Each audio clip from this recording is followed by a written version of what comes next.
샬롬 샬롬 샬롬 샬롬. 하나님 사랑합니다. 여러분 주 안에서 사랑합니다. 오늘 13장 계시록 13장 말씀입니다. 1절에 보니까 바다에 산 짐승이 나온다. 1절에 이렇게 나오고 있죠. 이 짐승은 불법의 사람, 곧 멸망의 아들로 적그리스도를 뜻합니다.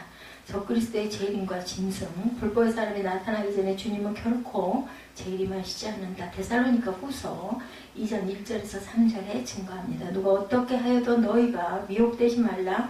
먼저 배교하는 일이 있고 저 불법의 사람과 멸망의 아들이 나타나기 전에는 그날이 이르지 아니하리니 용에게 권세를 받은 짐승이 바로 불법의 사람 곧 적그리스도다. 이렇게 저기 데살로니가 2장 1절에서 3절에 짐승은 짐승의 숫자하고 나오죠. 사람의 숫자다라고 얘기합니다. 계시록 오늘 본문 18절에 그 짐승의 수를 세어보라. 그것은 사람의 수니 그의 수는 666입니다. 그래서 이게 그 짐승의 그 숫자가 666, 그래서 그 6자가 좋지 않다 이런 얘기들도 많이 하죠. 4절에 보면 용이 짐승의 권세를 주었다라고 얘기합니다. 용과 그의 사자들은 미가엘과 그의 사자들과의 전쟁에서 이기지 못하고 땅으로 내어 쫓기게 됩니다. 이때부터 마귀는 믿음의 도를 미혹하는 것이 아니라 짐승에게 권세를 주어서 42달 동안 예수 믿는 성도를 몇이든지 다 죽이게 된다. 이 42달이라는 것도 상징적인 숫자로 보면 됩니다. 5절에 42달 동안 일할 권세라고 얘기하죠. 용에게 권세를 받은 짐승이 전 세계 모든 민족을 다스리며 예수 믿는 성도들과 싸워 이기고 그들을 몇이든지 죽이는 환난의 기간이 반드시 있을 것이다. 누가복음 21장 20절에서 28절에 증거되어 있습니다. 그들이 칼날에 죽임을 당하며 모든 이방이 사로잡혀 가겠고 예루살렘은 이방인의 때가 차기까지 이방인들에게 짓밟히리라. 계시록 11장 2절에 거룩한 성을 42달 동안 짓밟으리라. 이것도 또한 이 42달이라는 것은 상징적인 숫자.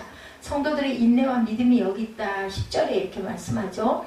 14장 12절에도 계시록 성도들의 인내가 여기 있나니 그들은 하나님의 계명과 예수에 대한 믿음을 지키는 자다. 이렇게 얘기합니다.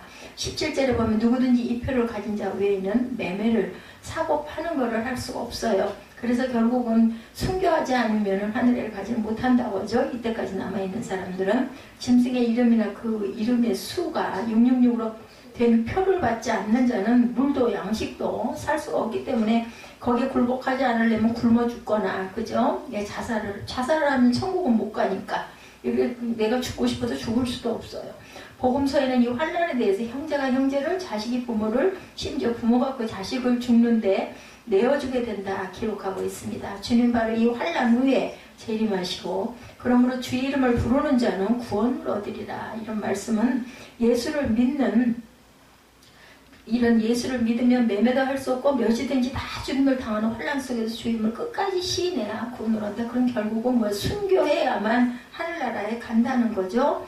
요엘 2장 31, 2절이죠. 야외 크고 두려운 날이 이르기 전에 누구든지 야외 이름을 부르는 자는 구원을 얻으리라. 사도행전 2장 20절에서 21절에도 주의 크고 영어로운 날이 이르기 전에 누구든지 주의 이름을 부르는 자는 구원을 받으리라. 마태복음 10장 32, 3절에도 누구든지 사람 앞에서 나를 시인하면 나도 하늘에 계신데 아버지 앞에서 그를 시인할 것이요 나를 부인하면 나도 그를 부인하리라. 계시록 15장 2절에도 짐승과 그의 우상과 그의 이름의 수를 이기고 벗어난 자들이 유리바닷가에 있어서 하나님의 검은 고를 가지고 뭐 한다고 그래요?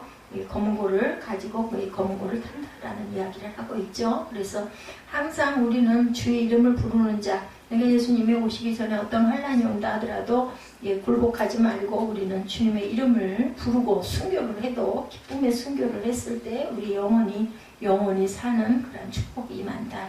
계속 사탄과의 영적 전쟁에 대해서 지금 공부하고 가고 있습니다. 천사가 광명의 존재라면 사탄은 분명히 당연히 암흑의 제왕이겠죠. 한번 빛의 천사라고 하는 그 모습이 얼마나 빛으로 아름다울까. 그죠? 빛 하면 굉장히 느낌부터가 굉장히 그 밝은 색깔이죠. 찬란하게 빛나는 천사를 싫어할 사람은 아무데도 없다. 반면에 어둡고 무서운 사탄을 좋아할 사람 또한 어디에도 없죠. 때문에 사탄도 자신이 어둠에 속한 존재임을 감추고 빛의 천사로 가장해서 성도들을 미혹한다라는 겁니다. 가장을 해요. 아니면 나는 사단이다 하고 시커먼 형상으로 나타난 게 아니라 빛의 천사처럼 딱 그죠? 가장을 하고 거짓의 영들이 나타나죠. 그리고 우리가 잊지 말아야 할 사실은 사탄도 능력을 행합니다. 사탄도 거짓 방언을 하고 거짓 예언도 합니다. 그러면서 사탄은 하나님의 백성들을 어리석게 만들어서 골탕을 먹이고 하나님의 영광을 가로채려고 합니다. 광명한 천사다라고 얘기하죠.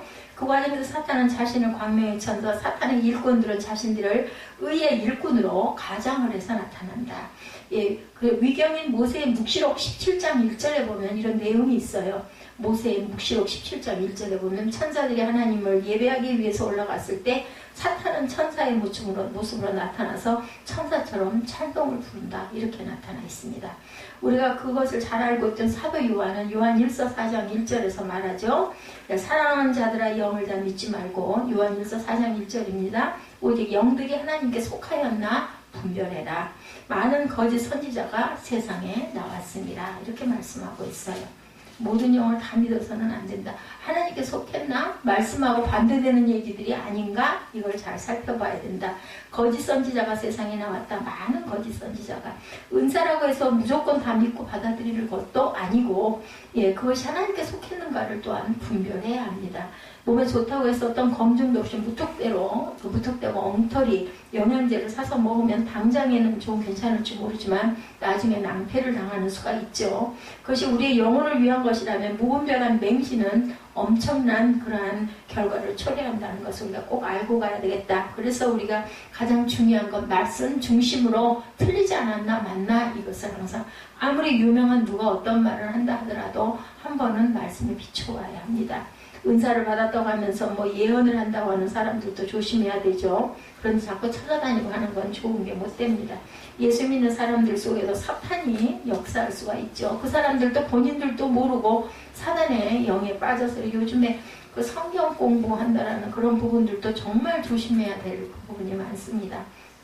가이사랴 빌립보에서 베드로가 예수님을 향해서 뭐라고 얘기해요? 주는 그리스도시요 살아계신 하나님의 아들이십니다 하고 고백하죠. 근데 곧이어서 그 마음에 사탄이 들어가서 예수님이 십자가를 지지 못하도록 말리죠. 그때 예수께서 베드로에게 사탄아 내 뒤로 물러가라 이렇게 꾸짖습니다. 예수님을 향해서 주는 그리스도시요 살아계신 하나님의 아들이십니다 라고 해놓고도 고백했던 베드로도 순간적으로 마음에 사단이 틈을 타기도 한다. 근데 저는 그 말씀 부분은 정말 그 육의 그 사랑의 마음으로 예수님께 그렇게 하시면 안 됩니다. 그렇게 돌아가시면 안 됩니다. 이런 말을 했다고 저는 생각을 합니다. 사단의 역사에 대해서 우리는 정말 민감해야 되겠다. 또 그렇다고 해서 너무나 뭐 사탄하고 거기에 또 노이로제에 걸려서도 안 되겠죠. 중요한 것은 거짓된 진리가 난무하는 세상에서 무분별하게 이것저것 자꾸 기웃거리고 다니지 말아야 되겠다. 13장 마지막 그 13장 그 초입에 적그리스도를 보면은 짐승이 바다에서 올라오죠. 여기에서 바다는 세상 전체를 상징적으로 표현하는 것들인데 바다에서 올라온 짐승은 10장에 등장하는 붉은 용인 사탄에게 권세를 부여받습니다. 13장 5절에 그 짐승이 과장되고 신성모독을 말하는 입을 받아서 교회와 성도들과 싸운다 이렇게 말하고 있죠. 짐승이 과장되고 신성모독을 말하는 입을 받고 또 42달 동안 일할 권세를 받아서 싸운다라고 얘기하고 있습니다. 요한계시록 11장 3절에도 두 증인으로 상징되는 하나님의 교회와 성도들이 1260일 동안 복음을 증거하는 사명을 받았다 이렇게 말씀하고도 있습니다. 그런데 13장 5절에 적그리스도로 상징되는 짐승이 사탄으로부터 권세를 받아서 과장되고 신성모독을 하는 입으로 42달 동안 하나님과 그의 백성을 공격한다라고 말하고 있죠. 예, 이런 것들을 보면 1260일과 42달, 한때와 두때와 반때, 3년 반은 같은 의미로 예수님의 승천 때로부터 다시 오실 때까지의 기간이다. 이렇게 해석을 하고 있는데 이 기간 동안 교회와 성도들이 주께로 받은 사명은 땅끝까지 복음을 전하는 일. 3년 6개월이라는 것이 상징의 의미죠. 3년 6개월만 그러면 벌써 그저 이 땅은 다 멸망을 받았을 겁니다. 동일한 기간 동안에 사탄은 적그리스도적인 세력을 앞세워서 말로써 교회와 성도들을 공격하고 하나님을 모독한다. 짐승에게 주어진 권세가 말하는 것과 관련되어 있다는 점에서 두 증인인 교회와 성도들이 주께로부터 받은 사명과 대조되고 있는 것을 우리가 볼 수가 있는데 그것은 교회와 성도들이 복음을 전할 때 사탄과 그의 하수인들도 끊임없이 말로 회방하고 괴롭힌다라는 거죠. 바다에서 올라온 짐승인 적그리스도는 철저하게 자신을 신격화시켜서 교회와 성도들을 향해서 공격을 계속해서 합니다. 그러나 교회와 성도들이 이런 공격 앞에서 승리하는 비결은 두려워하지 말고 끝까지 인내하며 믿음을 지키는 거. 하여튼 제가 생각하기로는 두려워하고 염려하고 걱정하는 건 무조건 다 사탄이더라고요. 보니까 마음이 약해지잖아요. 자꾸 어두운 생각을 자꾸 하게 됩니다. 그리고 아직 일어나지도 않은 일이 진짜인 것처럼 생각을 하다 보면 아주 앞이 깜깜해지죠. 이런 것들을 일절하지 말아야 되겠다. 예, 사탄의 어떠한 공격 앞에서도 절대로 두려워하지도 말고 영원한 천국에서 누리게 될 영광의 날을 바라보고 주를 향한 믿음으로 인내하는 저와 여러분들이 되셔야 되겠습니다. 그래서 예, 순교도 가능한 거겠죠. 그런 마음이 우리 마음 안에 들어오면 힘도 주시고 두려움도 물러가게 합니다. 예, 사탄은 예, 어떤 천사? 모방의 천지라고 얘기하죠. 하나님과 같아지려고 대적했던 사탄이기 때문에 하나님께서 삼위일체로 존재하시는 것을 그대로 모방해서 흉내를 냅니다. 그래서 12장에 나오는 붉은 용인 사탄은 성부 하나님을 흉내를 내죠. 그리고 바다에서 올라온 짐승은 적그리스도로 성자 예수님을 또한 흉내를 냅니다. 그래서 오늘 본문에서 12장에 이런 내용들이 나타났었죠. 지난주에 우리가 살펴봤던 것처럼 예, 땅에서 올라온 짐승으로 상징되는 거짓 선지자는 성령 하나님을 그 흉내를 내는 겁니다. 그래서 이것을 사탄 삼두체제 이렇게 얘기를 하기도 하고 사탄 삼위일체라고도 합니다. 그래서 바다에서 올라온 7머리 10뿔을 가진 짐승인 적그리스도는 힘과 권력을 이용해서 하나님을 믿지 못하게 합니다. 이게 이 힘과 권력은 뭘까요? 예, 뭐 재물일 수도 있고 명예일 수도 있고 그죠? 세상에서 뭔가 내가 막 동경하는 어떤 것, 내가 무엇을 향해서 쫓아가는 어떤 것들을 이용해서 예, 하나님을 가까이 하지 못하게 하죠. 그리고 말 맞다나 그 말처럼 모든 걸 다 그런 식으로 갖다 연결시키면 안 될 게 어디 있어. 이런 말들을 하게 됩니다. 땅에서 올라온 짐승인 거짓 선지자는 주로 사상을 통해서 사람들을 오염시키고 하나님을 믿지 못하게 합니다. 그래서 우두머리인 사탄이 있고 권력을 이용하는 적그리스도가 있고 사상을 이용하는 거짓 선지자가 있어서 이들이 언제나 짝이 돼. 요즘에 무슨 사상 뭐 성경도 뭐 물리학이 어떻고 막 이런 얘기들 많이 하죠. 저는 성경은 성경으로 이해하고 우리가 영으로 그냥 받아야 되는 거지 너무 그런 식으로 성경을 막 이런저런 방향으로 쪼개고 막 이상하게 들이다 붙여가지고 그야말로 예, 뭐 코에다 걸고 코걸이라는 식으로 그렇게 이상한 그런 것들을 만들어가지고 너무 그런 게 많아지는 것도 사실은 좀 염려가 많이 됩니다. 그 성경의 흐름이나 뭐 성경 맥잡기 해가지고 흐름 줄기를 따라가는 거는 이해를 하겠는데 뭐 이상한 그런 것들이 너무너무 많이 나오고 있어요, 요즘에. 그래서 그런 거는 우리가 조금쯤은 좀 한번 생각을 해봐야 될 필요가 있다. 내가 보면 11절이죠. 다른 짐승이 땅에서 올라오니 어린 양같이 두 뿔이 있고 용처럼 말을 하더라. 사도 요한은 자신이니까 사탄도 말을 엄청 잘하는 거예요. 그리고 예언도 잘하고요. 그리고 또 기적도 일으킵니다. 그래서 사람들은 누가 뭐 어쨌다더라 하면 막 몰려가죠.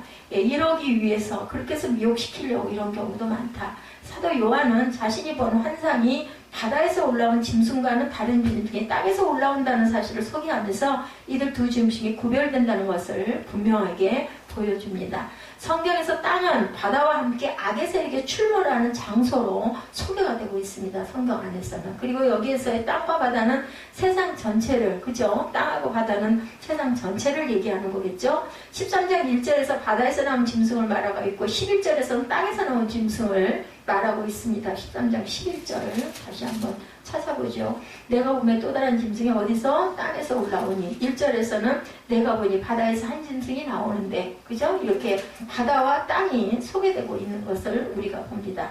예, 바다와 땅, 이것이 세상 전체를 얘기하는 의미. 이것은 바다와 땅이 따로 있는 것이 아니고 바다와 땅이 세상을 가리킨다. 한마디로 말해서 둘 다 세상에서 일어나는 짐승이다. 이런 뜻을 얘기하고 있습니다.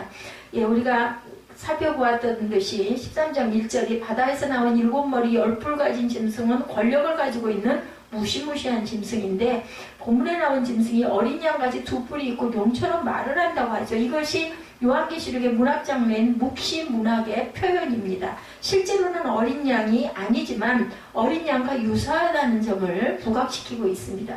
요한계시록 5장 6절에 보좌와 네 생물과 장로들 사이에 서 있던 어린 양을 연상시키고 있는데 5절 6절에서 어린 양은 예수 그리스도시죠. 그러니까 땅에서 올라온 짐승은 철저하게 죽임을 당하신 어린 양 예수 그리스도를 모방하고 있다는 것을 우리가 알 수가 있습니다. 그러니까 뭐예요? 사단도 어린 양의 흉내를 이렇게 내고 있다. 이 짐승이 어린 양 같다는 것은 바다에서 올라온 짐승이 가진 모든 권세를 대신해서 행사를 하지만 첫 번째 짐승과 같이 무시무시한 권력을 가지고 있지는 않다. 오히려 죽임을 당한 어린 양이신 예수 그리스도 모습으로 분장을 하고 사람들을 미혹한다라는 뜻을 갖고 있습니다. 본문에서 나오는 땅에서 올라온 짐승은 교회를 내적으로 부패시키고 타락시키는 거짓 선지자들을 의미한다는 사실을 우리가 잘 알고 가야 되겠다. 이들은 사탄의 하수인으로 교회 안에서 교회를 넘어지게 하는 자들인 것. 그래서 분열시키는 세력들은 전부 다 사탄으로 보면 됩니다. 땅에서 나온 짐승이 거짓 선지자들을 가리키는 것이 맞는지 그 정체성을 요한계시록 자체에서 우리가 꼭 찾아볼 줄 알아야 되겠다. 그랬을 때 이 짐승을 규정하는 것이 요한계시록 16장 13절에 나오는데 한번 볼까요? 16장 13절 한번 보죠. 뒷장에 있죠. 16장 13절 보면 합동합니다. 또 내가 보매 개구리 같은 새 더러운 영이 용의 입과 짐승의 입과 거짓 선지자의 입에서 나온다. 무슨 선지자? 거짓 선지자의 입에서 나온다. 여기서 더러운 새 영이 나오는데 용은 7머리 10뿔을 가진 사단이고 짐승은 바다에서 나온 짐승인 적그리스도를 가리키고 그리고 거짓 선지자는 땅에서 나온 짐승 그리고 바다와 땅에서 이런 거짓 선지자들이 나온다. 이 셋이 다 사탄 삼두체제이다. 이들 사탄의 삼두체제가 종말의 인간들로 하여금 악한 일에 무조건적으로 헌신하도록 미혹을 한다는 것을 우리가 알아야 되겠다. 그래서 뭐 교주가 나타나면은 엄청난 것을 다 희생하고 다 주고 다 드리고 집안도 풍지박산이 나고 막 이런 일들이 일어났었죠. 우리 주변에도 지금도 그런 일들이 일어나고 있습니다. 이러한 사탄의 삼두체제는 이후에도 요한계시록에서 끊임없이 등장을 합니다. 그리고 교회와 성도들을 안팎에서 끊임없이 공격해서 하나님을 믿지 못하게 만든다. 그렇다면 땅에서 올라온 짐승인 거짓 선지자들이 사람들을 속이는 1차적인 목표는 본문 12절에 보면 뭐라고 말씀하는지 읽어볼까요? 그가 먼저 나온 짐승의 모든 권세를 그 앞에서 행하고 땅과 땅에 사는 자들을 처음 짐승에게 경배하게 하니 곧 죽게 되었던 상처가 나온 자니라 이렇게 말씀하고 있습니다. 오늘 본문 12절에 땅에서 올라온 짐승으로 상징되는 거짓 선지자의 1차적인 목표는 바다에서 올라온 짐승의 뭐라고 얘기해요? 12절 보면 적그리스도를 위하여 종교적인 충성심을 바친다라는 거예요. 그러니까 지금도 보면은 사단의 세력들이 판을 치고 있고 그 종교적인 충성심을 아주 요구하고 있죠. 땅에 거하는 사람들로 하여금 처음 짐승 적그리스도를 경배하게 만드는 것이 거짓 선지자들이 얻고자 하는 1차적인 목표다. 그래서 이단들이 그렇게 부유하다면서요. 돈도 많고 한 번 예배드리면 뭐 4만 원씩 준다고 사람들을 그렇게 해서 모아드린다면서요. 한 번 예배 드릴 때마다 4만 원. 그러니까 사람들이 막 몰려가는 거죠. 땅에 가는 사람들로 하여금 처음 짐승 적그리스도를 이렇게 해서 경배하게. 뭘로? 돈으로. 물론 거짓 선지자들의 궁극적인 목표는 사단이나 적그리스도와 함께 성도들을 영원히 멸망에 이르게 하는 내용입니다. 그러나 그러한 궁극적인 목표를 이루기 위해서 그들은 먼저 사람들을 하여금 적그리스도를 경배하게 하죠. 사단의 하수인들인 적그리스도는 자신이 예수님인 것처럼 위장해서 사람들을 속여서 경배를 받으려고 하는 이를 위해 거짓 선지자들을 이용합니다. 그래서 본인들이 그러잖아요. 내가 예수다. 내가 하나님이다. 내가 하나님 어머니다. 지금도 그런 사람들 주변에 많이 있지 않습니까? 본문 11절에 소개되고 있는 땅에서 올라온 짐승으로 상징되는 거짓 선지자의 모습을 한번 보죠. 13장 11절에 보면 내가 보면 또 다른 짐승이 땅에서 올라오니 어린 양같이 두 뿔 있고 용처럼 말을 하더라 말하고 있죠. 이렇게 일곱 머리에 10뿔을 가진 무시한 괴물의 모양을 하지는 않고 있다. 두 번째 짐승은 첫 번째 짐승처럼 어린 양같이 두 뿔이 있고 용처럼 말한다라고 얘기합니다. 그 어린 양의 모습을 하고 있다. 그런 겉으로만 보면 분명히 착하고 아주 선한 존재다. 그러나 그가 어린 양과 결정적으로 다른 것은 용처럼 말을 하더라. 용은 거짓아 민 마귀고 사탄입니다. 그러니까 둘째 짐승의 위장 모습도 또한 대단합니다. 그럼에도 불구하고는 분명히 어린 양은 아니죠. 성도들을 삼키기 위해서 날카로운 이빨과 발톱을 숨기고 있는 사악한 일이다. 우리의 대적은 항상 같은 모습으로 성도들 앞에 나타나지 않는다는 사실을 또한 우리가 알아야 되겠다.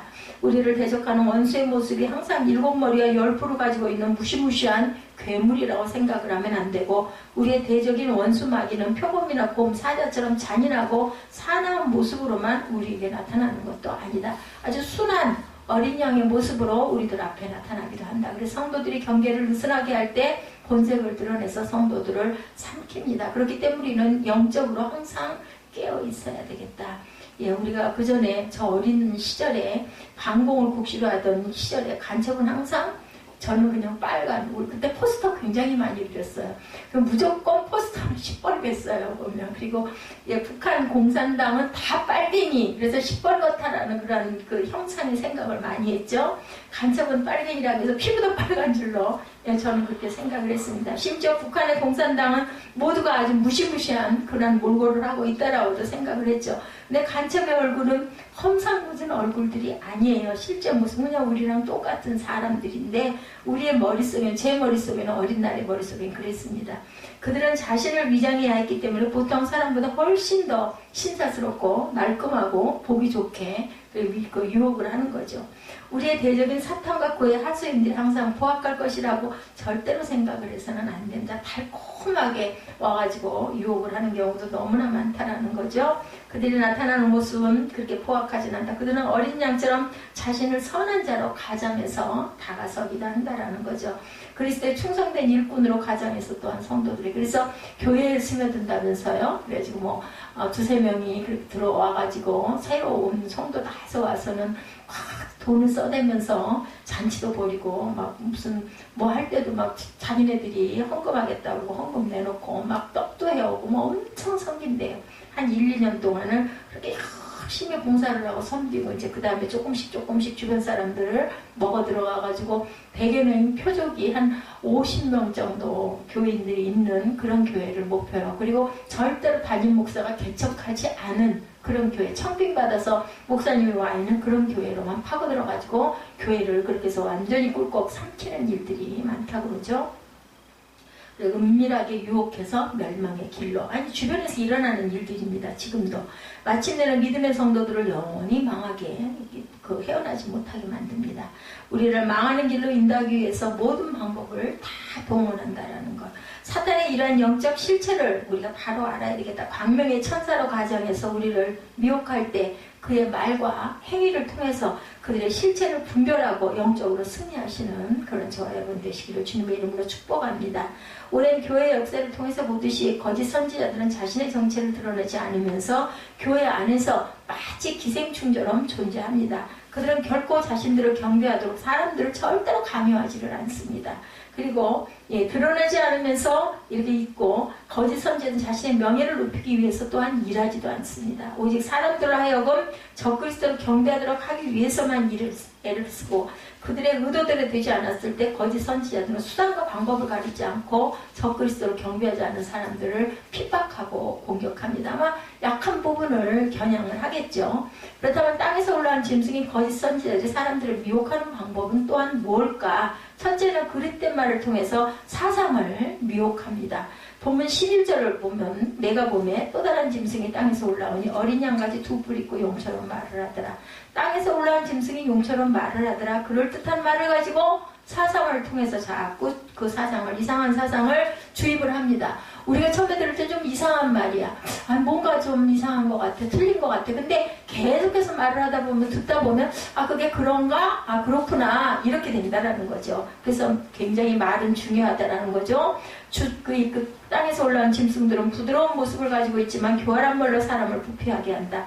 땅의 짐승은 바다 짐승처럼 거창한 말을 통해서가 아니라 교활하고 간사한 말을 통해서 사람들을 미혹해서 함정에 빠뜨리기를 한다는 거죠. 이것이 바로 거짓 선지자의 특징이다. 그릇된 말인 줄 알면서도 그 말을 자꾸 들으면 그럴듯해 보이는 이거 조심해야 된다. 그렇기 때문에 방송 매체를 들을 때도 분별력을 가지고 들어야 된다. 일방적으로 한쪽 얘기만을 계속해서 전파하면 사람들이 그냥 그쪽으로, 그래서 대북 방송이 그렇다면서요. 반복해서 계속 똑같은 얘기를 하면 그게 처음에는 안 듣다가도 말도 안 되는 소리 하다가도 계속 들리다 보면 그 말에 그냥 넘어간다라는 거죠. 사탄은 지금 세계적으로 사회적 소수자 및 약자를 보호해야 한다는 그럴듯한 명분으로 매스미디어를 통해서 동성애와 성평등 그리고 정당성을 전파하고 있습니다. 사회적 소수자 및 약자를 보호하는 거 맞죠, 그죠? 그래서 보면은 이단은 정말 맞는 얘기를 하다가 끝이 다르다 그러죠.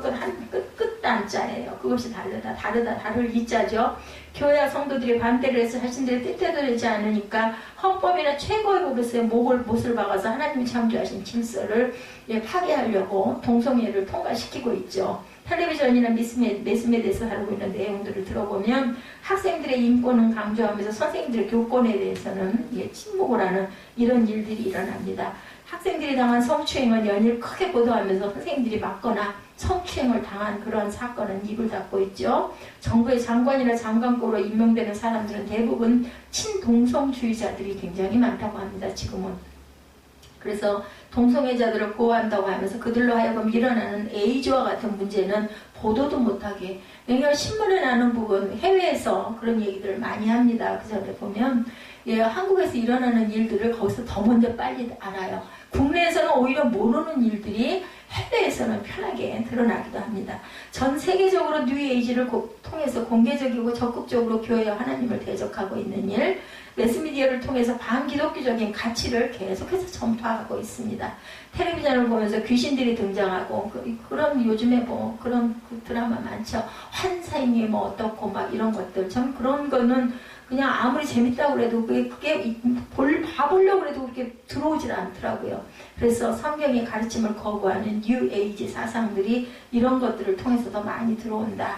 아이들 앞에 놓고 환생이나 전생을 믿느냐고 물어보면 아이들의 입에서는 전생을 믿는다는 이야기를 굉장히 많이 하는데, 그 전에 도깨비, 그게 1200만 명을 돌파했다고 그러죠. 신과 함께가 반기독교적인 전생을 가르치고 있고, 성도들은 영화를 보더라도 이런 반성경적인 내용의 영화는 되도록이면 피해야 됩니다.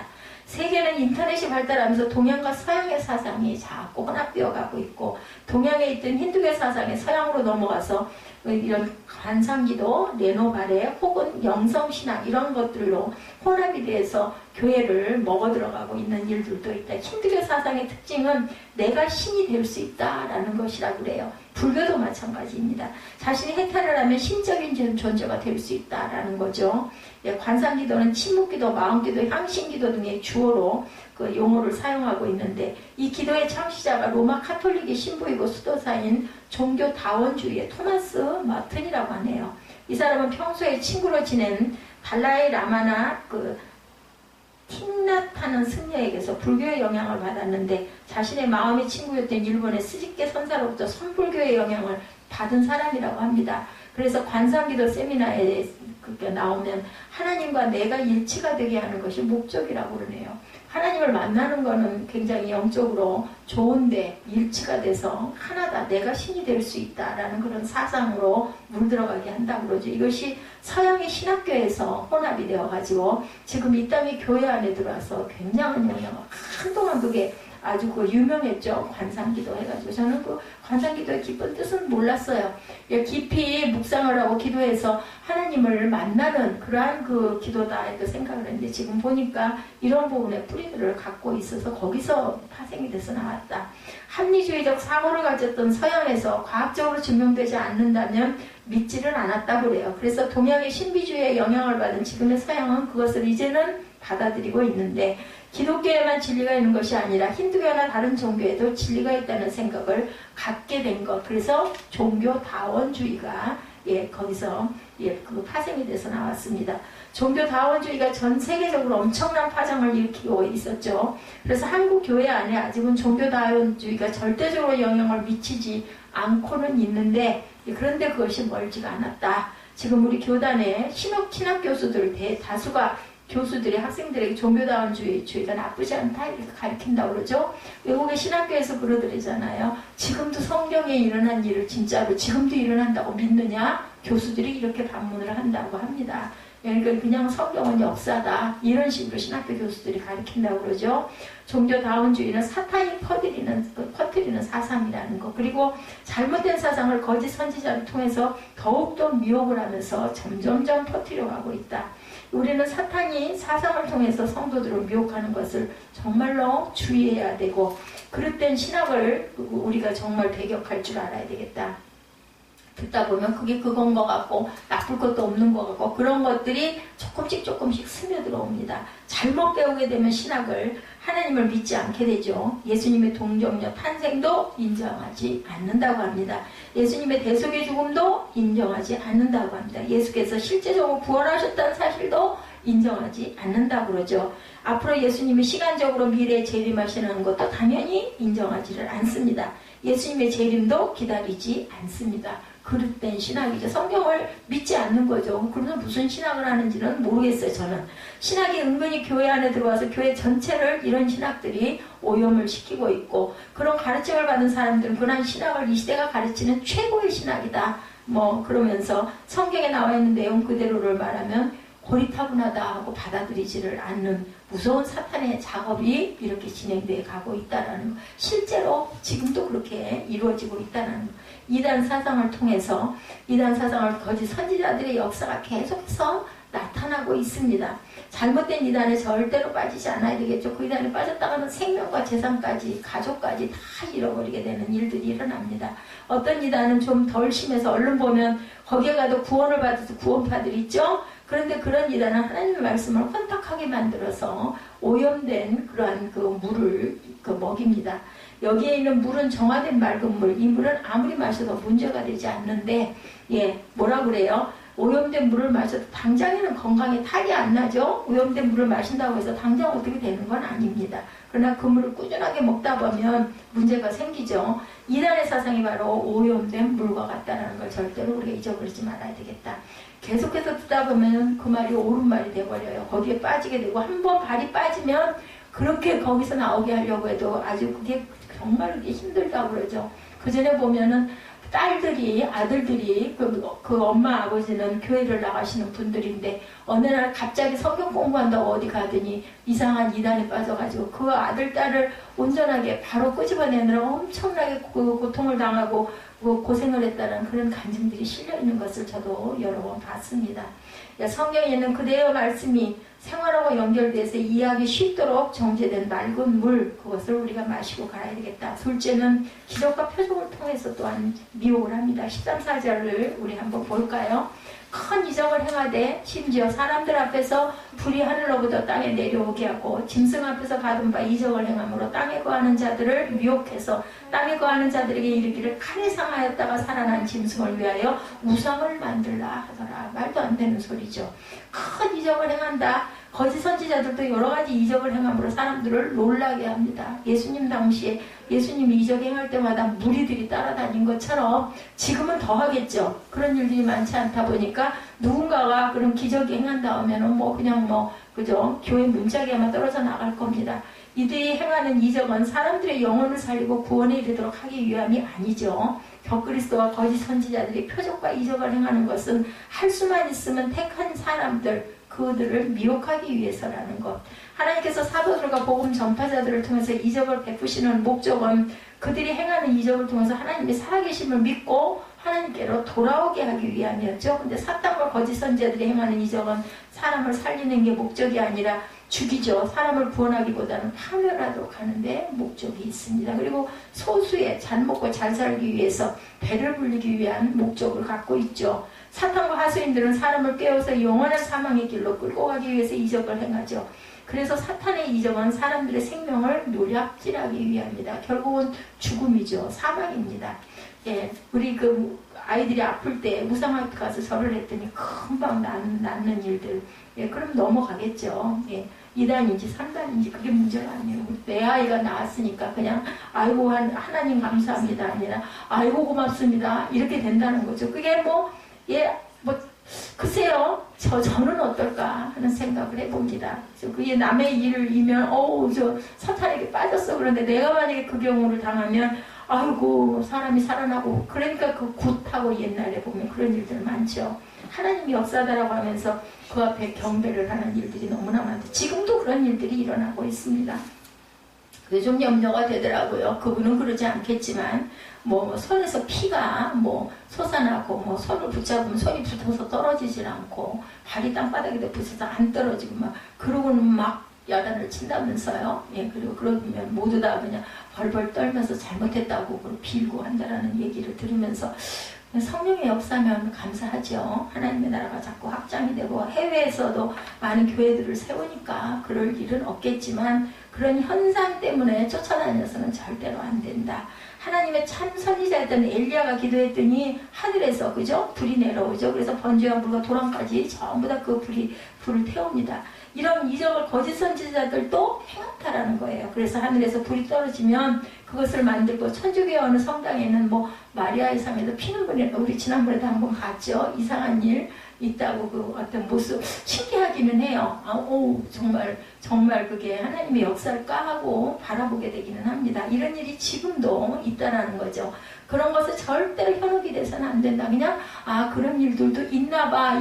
뭔지는 몰라. 우리가 어떻게 알겠어요. 남을 뭐 절대로 그 오도해서도 안 되고 무조건적으로 아니라고 배격할 것도 아니고 그냥 뭐 그런 것도 있기는 하네. 그죠? 호기심에 뭐 들여다보고 할 수는 있겠지만 그거 따라가가지고 거기서 무릎 꿇고 그거 빌 일은 아니라는 얘기인 거죠.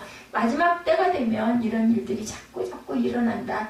거짓 선지자들을 통해서 하늘에서 불이 떨어지는 이적이 임한다고도 했고 이적만 보고 절대로 그렇다고 해서 따라가지를 말아야 되겠다. 정통적으로 우리가 지금까지 배워왔던 성경의 가르침과 맞는지 안 맞는지를 꼭 확인하고 가야 되겠다.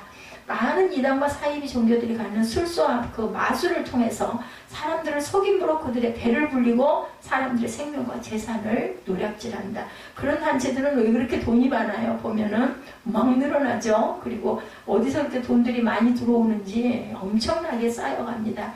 우리 믿음의 성도들은 그와 같은 거짓 미혹을 절대 그 이적에 빠져가지고 미혹을 받지만 여기저기 뭐 일어난다고 쫓아다니는 거 그것도 버릇되고 습관되고 중독이 된다고 합니다. 절대로 그래서는 안 되겠다.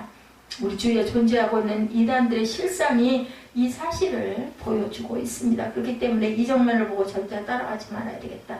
하나님의 말씀을 붙잡고 어떤 경우에라도 하나님 말씀의 기준에서 우리가 듣고 보고 가야 되겠다. 15절이죠. 그가 권세를 받아 그 짐승의 우상에게 생기를 주어 그 짐승의 우상으로 말하게 하고 짐승의 우상에게 경배하지 아니하는 자는 몇이든지 다 죽이게 하더라. 나타납니다. 마지막 때가 되면 적그리스도와 거짓 선지자들이 힘을 앞에서 자기들이 경배하지 않는 사람을 죽인다. 누구 같아요? 다니엘의 그죠? 새 친구들 그랬죠? 절대로 우상에겐 절하지 않겠습니다.